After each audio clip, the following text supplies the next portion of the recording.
बड़ी नफासत है आपकी सिलाई में। आहिस्ता आहिस्ता बड़ी अच्छी सिलाई करने लगी हैं। ये मैंने नहीं की दीदी, मेरी बेटी सुमैया ने की है। उसको सिलाई के स्कूल में डलवा दिया है मैंने। इस साल इसको डिप्लोमा भी मिल जाएगा। बस अब मेरी कमजोर हड्डियों में बिल्कुल भी दम नहीं रहा। 18 साल इस कमजोर रजिया ने अपने बीमार शौहर और 2 बच्चियों का बोझ उठाया। अब हिम्मत जवाब दे गई। मैंने तो सुमैया को कहा है कि तुम अब ये घर संभाल लो। दुर्योधन, दुर्योधन। जी पप्पू। कहाँ थी आप? वो हम छत पर। आपको कितनी बार मना किया है कि छत पर मत जाया करें। क्या लेने जाती हैं आप छत पर? अरे बीबी, इस उम्र की बच्चियों को तो छत पे जाने का बहुत शौक होता है। सारी लड़कियां और हमारे खानदान की लड़कियों में फर्क है। बात को गलत रंग मत दीजिए। आप तो खफा हो गई बीबी। भला मैं नहीं जानती इस घराने को। शराफत कूट कूट कर भरी हुई। मेरा ख्याल है कि अदन बीबी ने जब से स्कूल छोड़ा है तो घर से बाहर झांका तक नहीं है। आप तो बुरा मान गई मेरी बात का।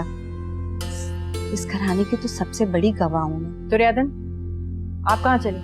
आइए इधर बैठिए। हमें कुछ कपड़े देने हैं सिलाई को, लेकर आते हैं।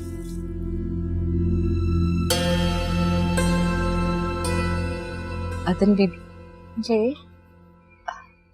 आप नहीं कपड़े सिलवाती? पता नहीं, पप्पू को पता होगा। आपकी उम्र की लड़कियां तो कपड़े सिलवाते नहीं थकती। वो वकील साहब की बेटी है ना? कौन वकील साहब? छोड़े कि और क्या के चक्कर में ना पड़े आप। वैसे भी भला आप कहाँ जानती होंगी। मैं तो ये बता रही थी कि उसकी बेटी आपकी उम्र की है। उसे नए नए कपड़े सिलवाने का जुनून है। देखने में कैसी है वो? रजिया, ये कुछ कपड़ा है। नाप तो है ना आपके पास हमारा? दीदी ये कपड़ा है? इसका सूट सिलवाएंगी आप?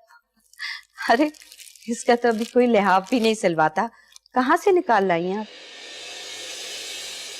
इस बात से मतलब, बस सी दीजिए।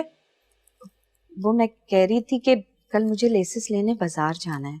आप मुझे पैसे दे दें तो मैं नए फैशन का कपड़ा ले आऊंगी। पप्पू दे देना पैसे, हमारे लिए भी एक सूट मंगवा दे। बस रहने दीजिए, हम खुद मंगवा लेंगे। आप फिलहाल ये कपड़ा ले जाइए और इन्हीं सी दीजिए। जी ठीक है।